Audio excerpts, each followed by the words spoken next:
Obama administration officials, including General Stanley McChrystal and Ambassador Carl Eikenberry, are on Capitol Hill testifying, trying to convince lawmakers to accept and support Barack Obama's Afghanistan strategy. But Congressman Ron Paul warns that these plans could result in a foreign policy disaster. He joins me today to discuss. Dr. Paul, thank you so much for being here. So first of all, I want to get your take on the decision. Do you agree with Barack Obama sending 30,000 more troops over there? No, I radically oppose that idea. It's foolish. It's totally wasteful. He can't win. He doesn't even know what the goals are.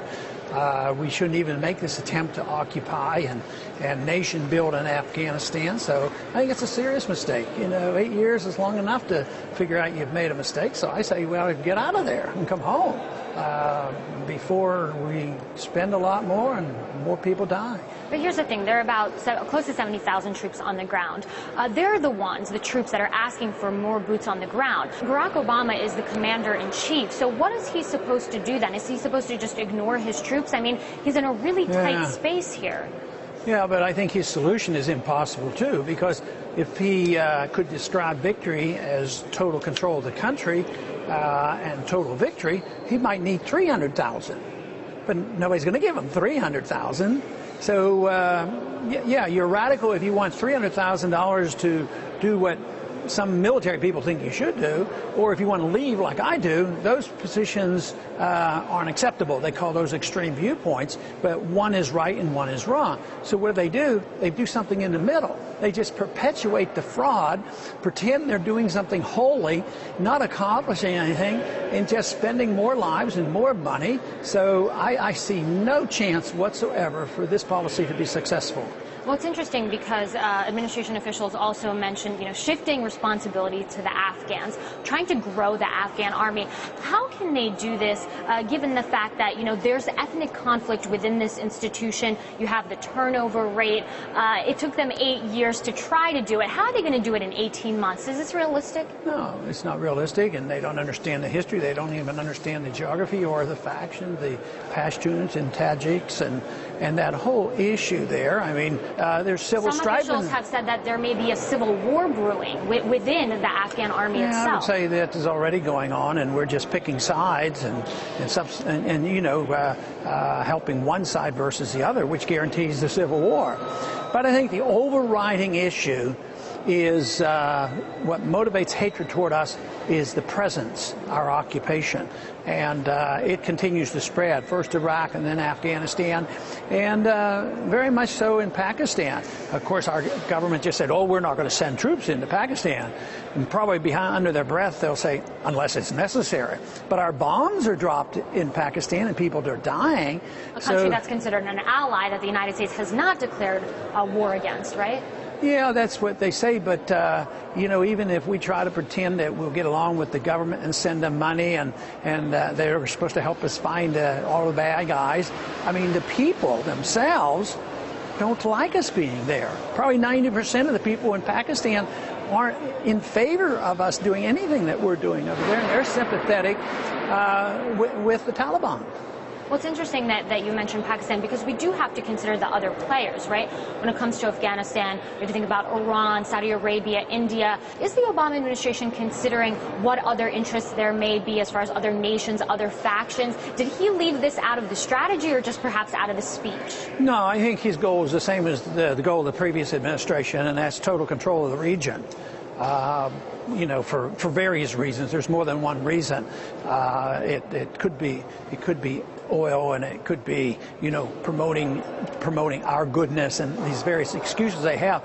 But no, the foreign policy of the Republican Party and the Democratic Party is essentially the same, and they're just pursuing it. And I think it's regional. It's just not one country. It wasn't limited to getting Saddam Hussein because he was a bad guy. We get rid of him, and everything's going to be okay.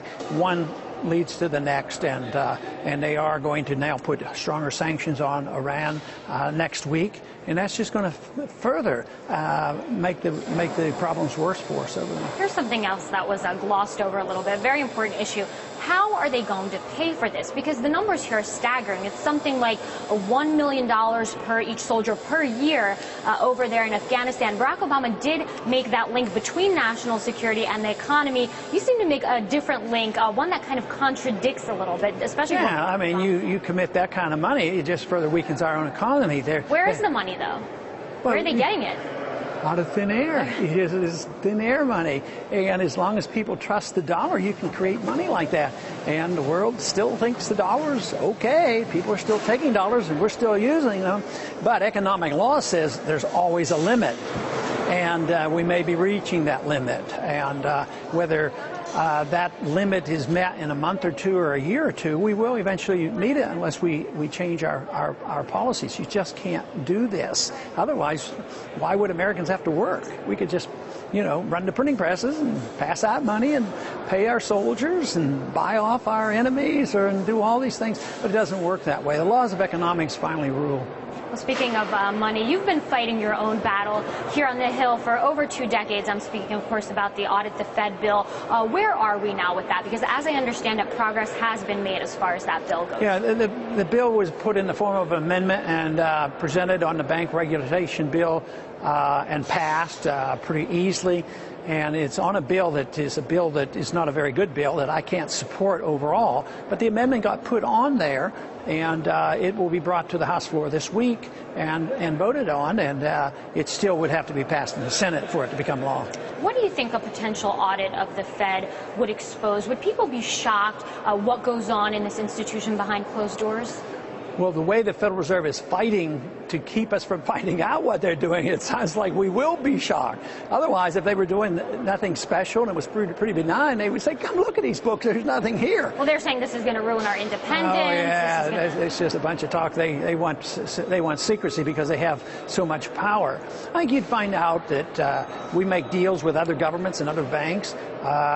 Just like the money that we need to fight a war, we create out of thin air. He creates out of thin air and makes a deal, extends a loan to a bank or a central bank or a government and asks them to maybe buy our debt.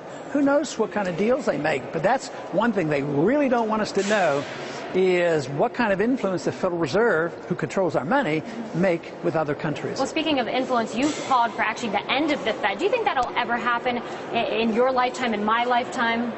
Probably not. It would end essentially, though, if you have a runaway inflation and the dollar's destroyed. People will say, how can we entrust the Federal Reserve? They're supposed to protect our dollar.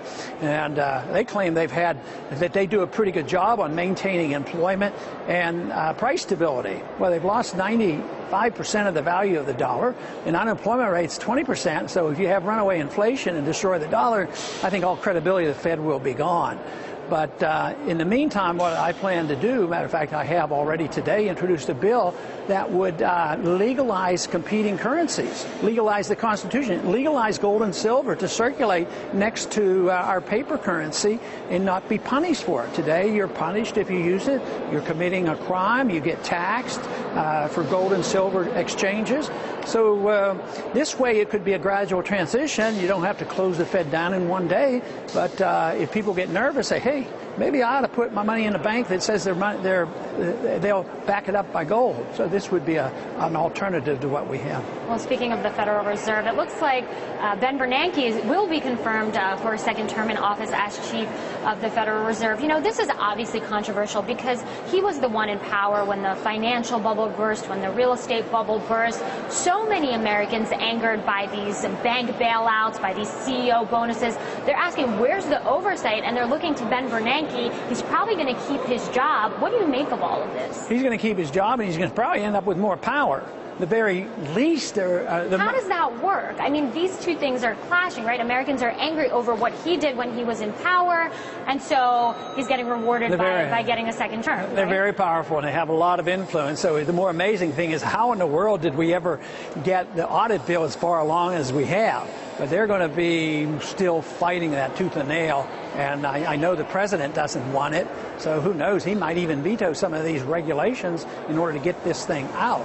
But no, that's generally the way it works. But it's more than just Bernanke. He might have been there when the bubble burst, but he wasn't there when the bubble was building up. That was under Greenspan's, control of the Federal Reserve.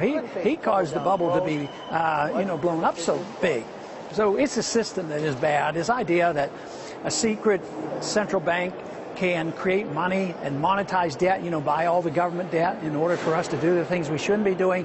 That is the principle is bad. So as bad as Bernanke may be and as undeserving as he may be, the issue is much bigger than just Bernanke. So he may be no different than anyone else. So is this an issue where, regardless if it's foreign policy, economic policy, regardless of party, it's pretty much going to be the same thing? Yeah, if I thought just changing Bernanke, I should spend all my time on blasting Bernanke and arguing the case for somebody new. But they're not going to put anybody in there that doesn't endorse the same ideas. Great. Thank you so much. All right, thank you.